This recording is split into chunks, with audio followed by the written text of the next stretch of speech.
You're being taxed twice, and most people don't even know. You're first taxed when you earn money. Who is FICA? And then you're taxed again when you save your money. Where'd all my money go? And the worst part is you're probably paying more than you should. But not anymore, because in this video, I'm gonna show you the truth on how you're taxed, and then I'm gonna show you how you can fight back legally, that way you can keep more of your own money. And I'm telling you this as an attorney who is not your attorney, who keeps a copy of the Federal Income Tax Code in his office, which by the way, is more than 2,000 pages long. The first type of tax you pay is what I call a visible tax. These are taxes that you can visibly see that you're paying. Here are a few examples. Number one is your federal income tax. You go to work and you get paid. If you get a salary, the first thing that you're gonna pay is your income taxes because it's gonna be taken directly out of your paycheck. Number two are your payroll taxes. These are your FICA taxes, your Social Security and Medicare taxes, which are also taken directly out of your paycheck. Then you have number three, your capital gains taxes. If you go and invest money in the stock market or in real estate or you buy a business, and then a few years later, you sell your investment for a profit, you have to pay capital gains taxes on those profits. Number four are sales taxes. You got some money, now you want to go to the store and buy something nice for yourself. Well, you got to pay sales taxes on whatever you're buying. Number five is an estate tax, also known as a death tax. If you're very wealthy and you pass away and you're passing down your wealth to your kids or anybody, you're going to have to pay taxes. Now, this is not for everybody, this is more for the wealthy, but it is a tax that you have to pay if you're passing a lot of wealth down to the next generation. Number six are tariffs. I recently made a video explaining in depth how the tariff tax work in relative to everything else. If you haven't seen that video, I'll link it for you down in the description. But tariffs are a tax put on foreign countries that the importer has to pay. So if you are a business that is buying products from China, well, you have to now pay a tax to bring those products from China into the United States. Seven is property tax. You go and buy a property for yourself to live in. Well, you can have to pay taxes every year on that property, which is a property tax. Number eight are corporate taxes. If you start a business, a corporation, and the corporation has a profit, well, before you get that money, you also have to pay a corporate tax on that money. Number nine are state and local taxes. Some states and some cities are going to have local taxes that you're going to have to pay. For example, California and New York have very high state taxes, and then I lumped everything else into number 10, which is the other section. This would be things like taxes on lottery, taxes on cigarettes, taxes on alcohol, and taxes on tolls. Everything else we'll just throw into here because then this list would get very long. So let me give you an example on how this visible tax actually plays out. This is you and you're making $100,000 a year. For my male followers, I drew a mustache, which in my native language Punjabi, we call a much. For my female followers, I drew a braid. In my native language Punjabi, we call that a gut. You're making $100,000 a year from your job, and the very first thing you gotta do is you gotta pay your income taxes. $13,800 in federal income taxes, but that does not include your payroll taxes because you gotta pay FICA. Another $7,650 in your payroll taxes, your FICA taxes. Again, this is before you even see your money. This is your Social Security and Medicare taxes, which by the way, this is actually only half the taxes that you're paying because your employer, your boss, has to pay an additional $7,650, which means in theory, you're paying double this in FICA taxes because if you didn't have to pay that, your employer could give you more money. And then you have to pay your state and local taxes. So let's assume you're in a generally low tax state like Michigan, which means you're gonna have to pay an additional $4,000 in state taxes. You just paid over $25,000 in taxes before you actually had a penny hit your bank account, and now you're left with $74,550, and now you can finally start enjoying your money. So let's assume that you spend about $2,000 a month on stuff. That's on things like clothes and gifts and eating out and travel and all the stuff that you're buying. That's $24,000 a year on stuff. Well, you have to pay a 6% sales tax on that in Michigan. That's $1,440. Now, what if you made some good financial decisions and you bought a house? Well, now you got a nice place to live, but you also got to pay property taxes. Add in another $5,000 a year in property taxes. If you invested your money in the stock market and sold it for a profit, you have to pay capital gains taxes on that. Do you drink? Do you smoke? Do you play the lottery? Do you take any tolls? You have to pay excise taxes on that. So you're going to be paying more than $30,000 just in taxes, which is why in reality, taxes are one of the largest expenses for Americans because, well, there's a lot of different taxes that you have to pay. And this is just what I call the visible tax. Then you have one more type of tax, and this is where I want to remind you that my team at Briefs Media publishes a free daily report called Market Briefs, where we break down what's happening in the financial markets. So if you're an investor and you want to know what's happening in the stock market, the housing market, crypto, global markets, or our own economy, it's a quick 5-minute read.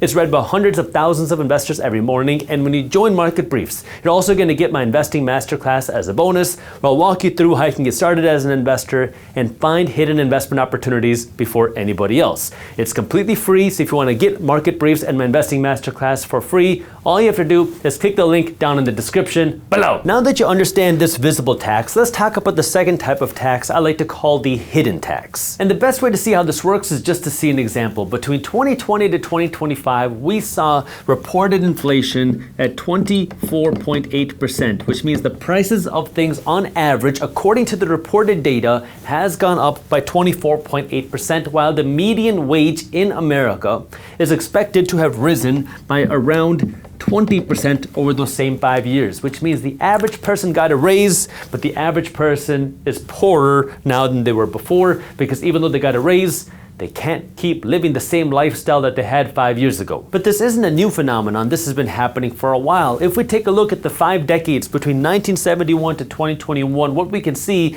is that the median new car sold in America has grown in price by around 840%. The median house in America is now 1,200% more expensive. The median college tuition, public university tuition for 1 year in the United States is now 2,000% more expensive, while the median household income in America over these 5 decades has grown by around 600%, which means yes, over these 50 years you got a raise, but you have to pay way more of your salary just to afford a house. You have to pay way more of your salary to drive a car. You have to pay way more of your salary to go to college. You have to pay way more of your salary just to survive, which means, yeah, you're making more money, but you have less money to save or invest if you're living that same lifestyle. Now at this point, you might be a little bit confused why I'm calling this a hidden tax. I mean, it's inflation. It's unfortunate, but inflation is growing faster than people's incomes. Why is that a hidden tax? Well, take a look at this. In 1975, the United States of America had roughly $500 billion worth of national debt.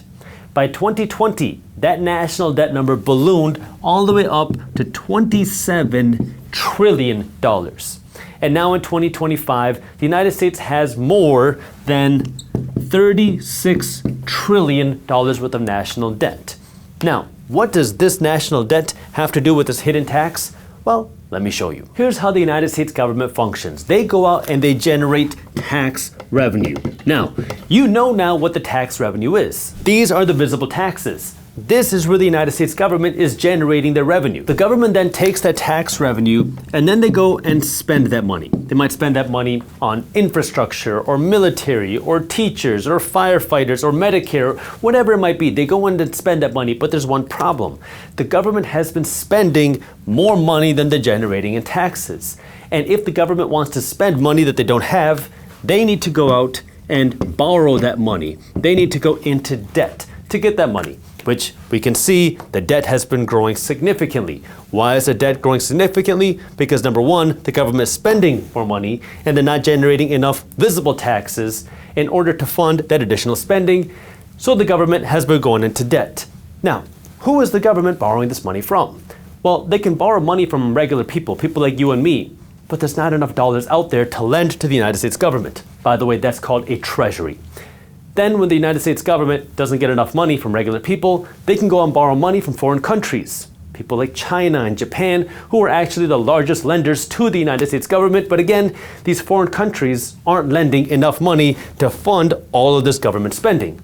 That's when the United States government can go to one other entity. They can go and borrow this money from an entity called the Federal Reserve Bank. Now, although they're called the Federal Reserve Bank, they're actually not federal. It's not a part of the United States government. That's even what it says on the website. They're not a reserve because they're not sitting on any cash reserves. You'll see why that matters in just a second. And they're not a bank because you and I can't go there to deposit money. However, the Federal Reserve Bank is the central bank here in the United States, and they have the ability to lend money to the United States government. Now you might be wondering, how does the Fed lend money to the United States government if they're not sitting on any cash reserves? They don't have any cash. How do they lend money to the United States government? Well, the way that they lend money to the United States government is because they have the special power to print money. They can create money essentially out of thin air. So now when the United States government wants to spend more money, the Federal Reserve Bank can, print this money, lend it to the United States government. The government can then go out and spend that money.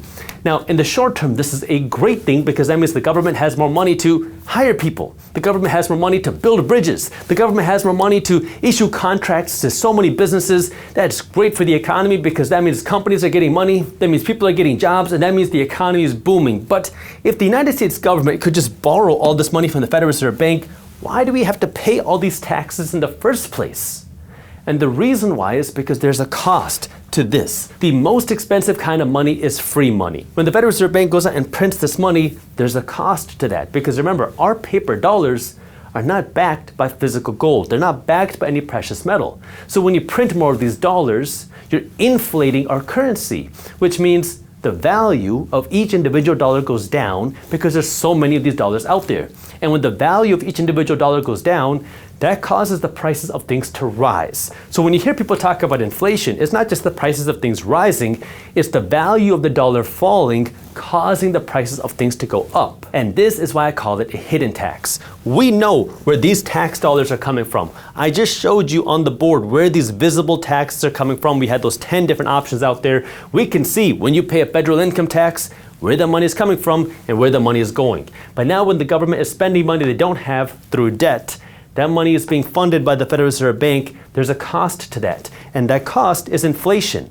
Now, it is a tax. It's just not a visible tax. It's a hidden tax. You're paying that price because now your salary doesn't stretch as far, and if you save your money in the bank, well, that $100 you saved has less buying power today than it did last year, and it has less buying power today than it did 20 years ago, and it has way less buying power today than it did 50 years ago.